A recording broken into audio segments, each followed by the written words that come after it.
Hi Chess Peeps! This is Janelle and welcome back to my channel. Alam kong marami nang nakapag-cover ng larong ito, no? Kasi ito ay isang very historical, exciting game between our world champion and Polish #1 player na si Jan Krzysztof Duda. So dito, pag sinabi natin Carlsen, alam natin yan, Mozart of chess, genius, world champion. So ako nga, personally, grabe ang bias ko kay Carlsen, no? Grabe ka-idolo ko yan. Pero dito makikita natin yung other side of the world champion. No? Napipressure din pala ang isang world champion. Konting backstory lamang po. Itong laro nila ay second na sa tie breaks, no? Sa FIDE World Cup. Naglaban kasi itong dalawang to, si Duda at Carlsen sa classical chess or long game na tinatawag. Tabla sila parehas. Rapid game, first game, tabla rin. So ito ang crucial. No? Fourth game ito kung tutuusin ng kanilang match. Rapid game is 25 minutes plus 10 seconds. So, medyo may kabilisan ito. Simulan na kaagad natin itong bakbakang ito. Tumira si Carlsen ng E4, puti siya. C5 by Duda. So, C5, Sicilian defense. Pag nag-C5, kadalasan, fighting mode ang ating kalaban dyan. So, Knight F3, D6, at ang piniling setup ni Carlsen ay Bishop to B5 check. Ito ang tinatawag nating Moscow variation sa Rossolimo. Bishop to D7 by Duda. Capture, Bishop D7, Queen takes D7 at Castle. Okay, itong tira na to, alam ko naging setup na rin to ni Carlsen sa kanyang mga previous matches. So, not a surprise. Tumira ng Knight F6 ang black. Queen E2 by Carlsen. Although, mayroong mga tiradang Rook E1 din and then C3, D4. Pero ang piniling setup ni Carlsen ay Queen to E2 muna. Knight C6. Same banana. Tumira ng C3 si Carlsen. Banat sa gitna, D4. E6 at D4 ngayon. Capture, CD4, CD4. At dito, very typical approach ng itim. Gusto kong isipin nyo, ano sa tingin nyo yung sinasabi kong typical move dito ng black. No? Opening pa lang, pero dapat alam nyo yung ganitong klaseng tirada. Black to move and find the typical move by black. Ayun po, meron siyang D5. So, ito talagang tirada dyan, no? D5 para makapasok ang yuka bingbang sa gitna. So, with D5, tumira ng E5 ang puti, Knight E4, pasok sa gitna. Knight BD2, exchange the strong knight sa gitna. Capture, Knight takes D2, Bishop takes D2. Tumira ng Bishop to B4 ang black. Although, karamihan, pag nakakapunta sa position na ito, ang tinitira lamang ng itim ay Bishop to E7. Ayaw niya exchange to agad. Pero piniling setup dito ni Duda ay Bishop to B4. So gusto niya magkaroon ng exchanges. Ang tinira dito ni Carlsen ay Bishop to F4. So this is a novelty. Pag sinabi natin novelty, first time gamitin yan sa chess mo. It's move number 13. Kasi in the old times, ang tinitira dyan ay capture. Pero napakataas ng drawing chances nito. So knowing Carlsen, alam naman natin gusto niyan ay talagang bakbakan muna. Pipigain ka niyan hanggang pagtabla, saka lang siya makikipagtabla talaga. Pero pag may chance, pipigain ka niya at pe-pressurein. So dito, understandable ang pinili ni Carlsen ay Bishop to F4 to retain more pieces. Okay, with Bishop F4, nag-castle si Duda.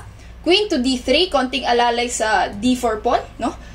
Tumira Bishop E7, A3. So nagda-try mag-create ng something sa queen side dito. Si Carlsen probably tira ng mga B4 yan. Rook C1, no? Rook A C8 by black. Getting the file, no? Kunin niya yung file dito, inunahan niya na ang puti. G3. Knight A5.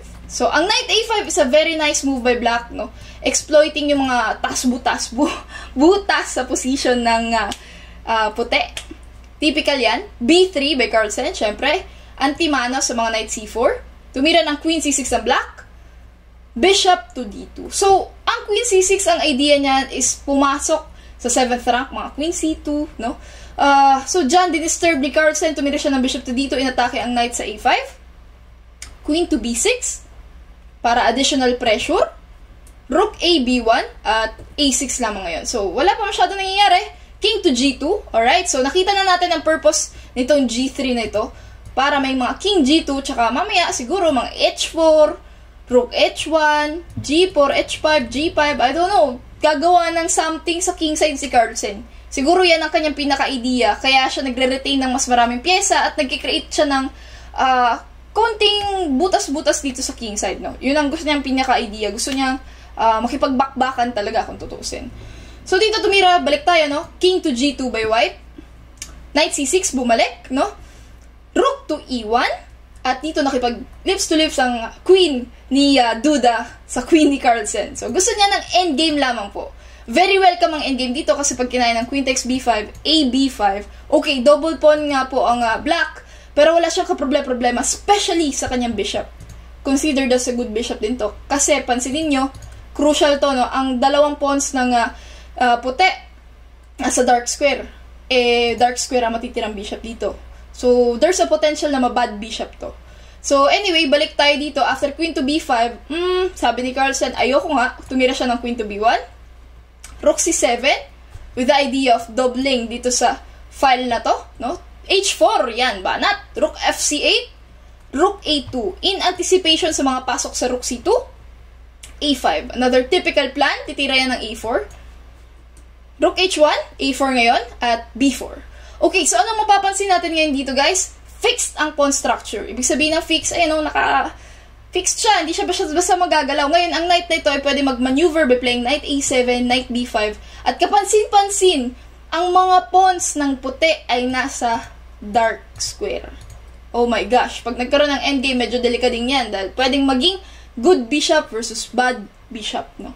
Anyway, tumira ng h6 dito si Duda. Paduday muna. Wala pa naman nangyayari, no? To cover sa g5 square. Mga talon-talon or bishop to g5, knight g5, walang ganon, no? So, bishop e3, knight a7 na ngayon. Dito na dumating ang maneuvering na tinatawag. So, yung knight na yan ay re-reposition sa knight a7, knight b5, at the same time, nabuksan ang c file. So, alright, tumira ng bishop to d2. Balik-balik lang. Dito, tumira ng queen e2 ang black. Although, rook c4 is also a very nice idea. Dito lamang ng item kung tutuusin, no? Very obvious yan dahil siya may complete control sa c file. Plus, ayan, no, more space siya kung tutuusin. But anyway, tinira dito ng item ay queen to e2. Pumasok siya sa loob ng banga. Rook e1, pinalis. Tumira ng queen c4. Still, complete control sa c file. Tumira ng rook to e3. Knight b5. So, anong purpose ng rook e3?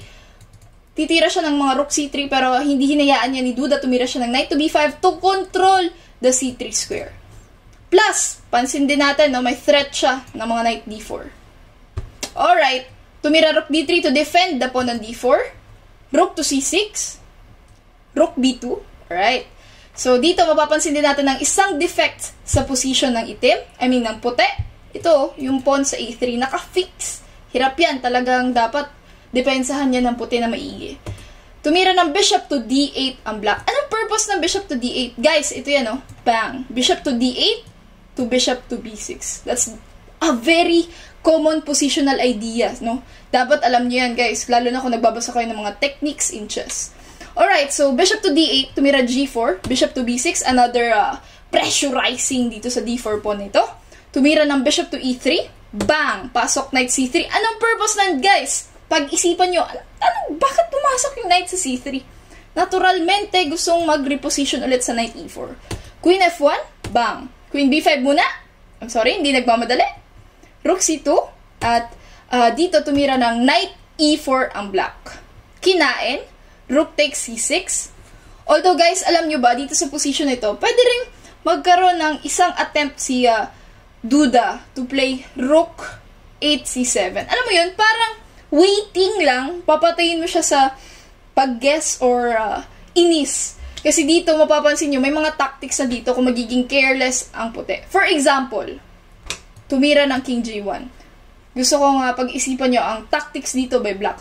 Black to move and wins. Sample lamang po to, no? 5 seconds. Ayun na nga po. Sana may nakakita. Mayroong knight e2 check. Fantastic clearance. No? Ayan, no? Bang. So, hindi pwede kainin ng rook kasi may queen d3. Makakain yung rook din sa d3. Now, pag kinain ng queen e2, palaging may rook takes c2. So, for me, hindi siya totally zugzwang, pero ang hirap maghanap ng plano ngayon dito sa puti. Pwede siya mag-waiting move, like h5, pwede mag-ganon, but anytime, there's always knight e4. So, pwede sanang trinay pa siyang i-trick ni Duda with rook c7, but anyway, ang pinili niyang idea is knight e4 agad. Kinain, rook takes c6, rook c6, at rook d1, bumalik, no, gusto niya makipag queen to queen. Rook c4 ngayon, ayaw ni Duda. Knight to d2. So, anong idea to rook c4? Babalik na naman yan. Queen c6, complete control sa c-file. Nakipag-exchange, capture, wala tayong magawa dyan. Capture, at queen c6. Complete control pa rin. Hindi maaagaw ang c-file kailanman sa itim. Tumira queen e2, rook c3, attacking the pawn on a3. Then, depensahan, rook to a2. At dito, no, lagi nyo maririnig sa akin to, hindi ka mananalo sa chess kung isang weakness lang. So, you have to create 2 weaknesses. So, dito, tumira ng bishop to d8 ang black. So, he's trying to create something naman dito sa king side na to. No, ina-atake niya yung pawn sa h4. Okay, medyo pumipiyok ako g5, kain, hg5, hg5, at queen c4. Trying to exchange para mag-create ng pass-pawn, no? Which is, kinain nga ni Carlsen yan, queen takes c4, d takes c4, and d5. Yan. d5 move by Carlsen. Grabe to. Nung nanonood ako to ng live, kung tutuusin, yung tirada ni Carlsen na d5, parang desperate move, no, for activity, kung tutuusin. Kasi hindi mo na rin mapigil. Pag itong king na to nakalipat dito, tagpas ka na, wala ka na magagawa. Plus, may pass-pawn pa dito yung itim. So, iniisip ko, at first glance, kala ko may king f3, pero bawal din eh. May bishop takes g5. One pawn daw ng white, plus may pass-pawn pa. Helpless. Hindi rin makaalis yung rook kasi dinidepensahan niya nga yung pawn sa e3. So, kahirap-hirap ng posisyon ng puti dito. So, to ease the defense, tumira siya ng d5, which is parang active solution. No, kinain, syempre, ni Duda, tumira ng rook to d2. At dito, no, naging sigurista mode si Duda, tumira siya ng rook to d3, which is a little bit dubious kasi mas maganda siguro kung kinain niya na lang yung pawn, rook takes a3, then after rook takes d5, saka siya titira ng rook to d3, dalawang pass pawn yung kanyang papaganahin. No? So, I think this is better. Pero ang pinili dito ni Duda after rook to d2, rook d3, which is very understandable kasi paubos na ang kanilang time dito. No? Mababa sila sa time. Kumain, rook takes d3, c takes d3, at f4 by white. So, mapapansin natin dito, numero 1 is yung kanang mga kulay ng mga pawns. Dark squared. So, with that, napakalaki ng chance na mabatil itong bishop na to, mabad bishop siya, and in the end, ma-exploit yan ang itim. Dito, tumira ng normal move si Duda, which is king f8. Gusto niyang ilapit yung kanyang king sa bakbakan sa gitna. Kasi that's one principle of the endgame. You have to use your king as a weapon, especially at the endgame. No? Kailangan nasa gitna yan. Pero one move, sino kaya makakapag-isip? Instead of king f8, ito dapat ang tinira ni Duda para walang kaduda-duda, clean way, kanyang mako-convert ang kanyang advantage. Pag-isipan nyo maigi. This is endgame, no? So, kailangan dito plano-plano. Hindi siya basta tactics. Bibigyan ko kayo ng 5 seconds.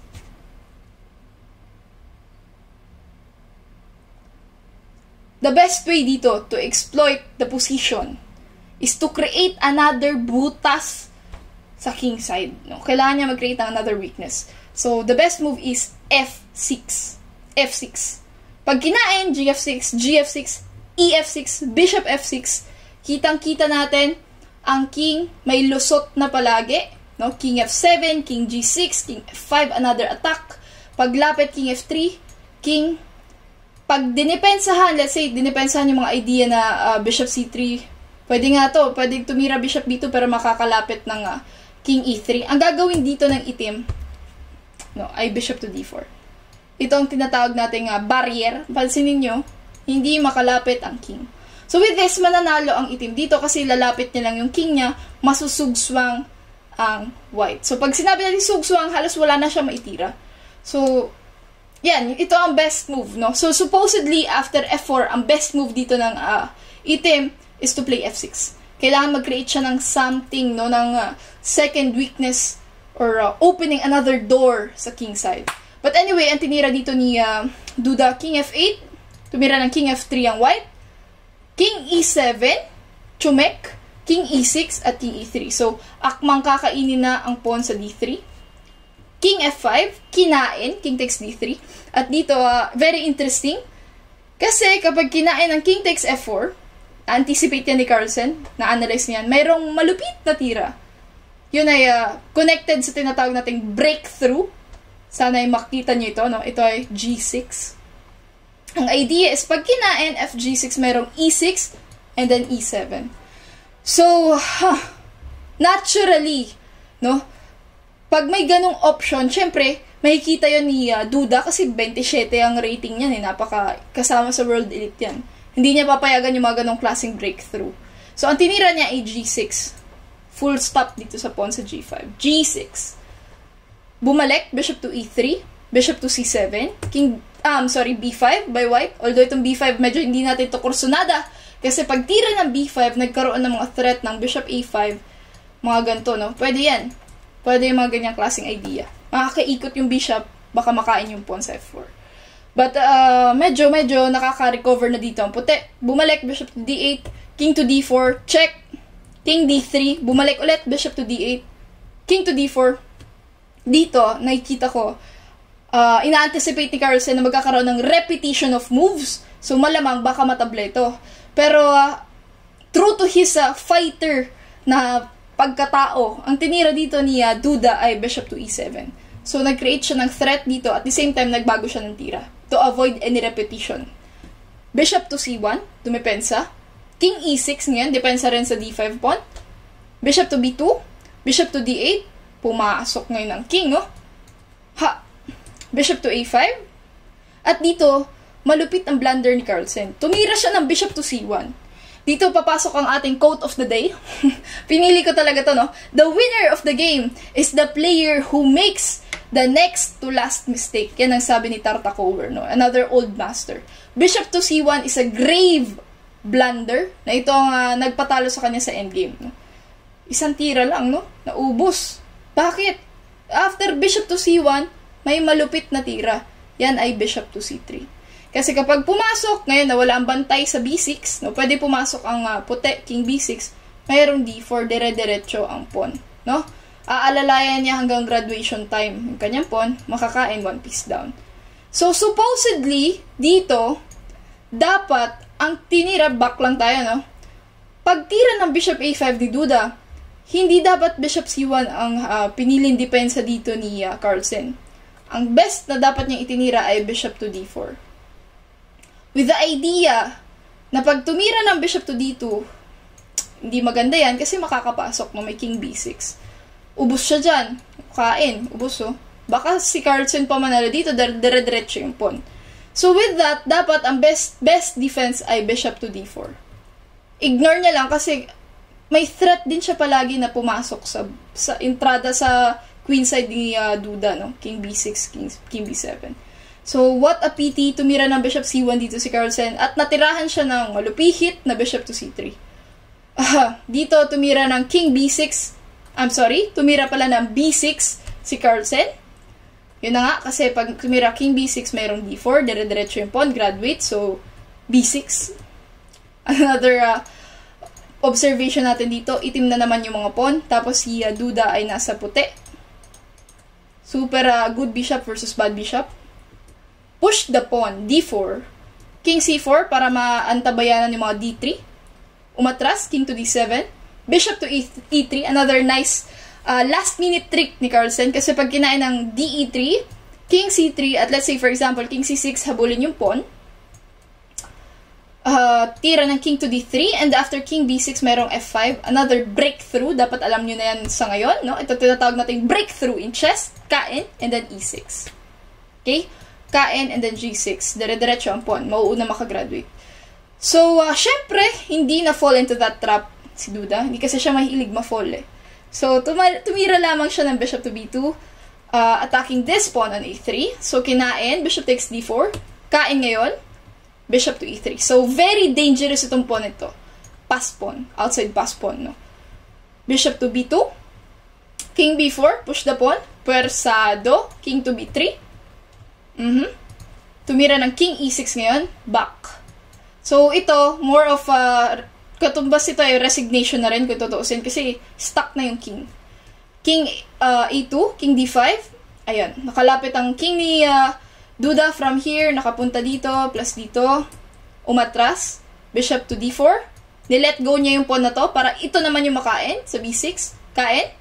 And then bishop f2. And in this position, 74th move, nag-resign si Carlsen dahil ang threat, kitang-kita na mayroong bishop to g3, kaon ang pawn sa f4. Ubos ang kanyang mga pawns dahil kitang-kita na sa dark squares na. So, what a pity. Malupit ang pinakitang stability under pressure ni Duda. World champion ng kanyang kalaban. No? Hindi basta-basta ang player. Pero, kita nyo yun, siya pa nga minsan yung umiiwas sa mga drawing lines. No? Although si Carlsen, meron din siyang chances. Ayaw niya rin sana ng draw. Pero pag medyo nagigipit na siya, tapos parang gusto niya draw, si Duda naman yung ayaw. So, dito may kita natin ang potential at talent ng Polish number 1, si Jan-Krzysztof Duda. I think meron ako magiging bagong crush at bagong susuportahan laban sa ating sa ating world champion na si Carlsen. So, kung nag-enjoy kayo sa larong ito, please leave a like and comment sa ating comment section. Thank you and see you again next time. Bye!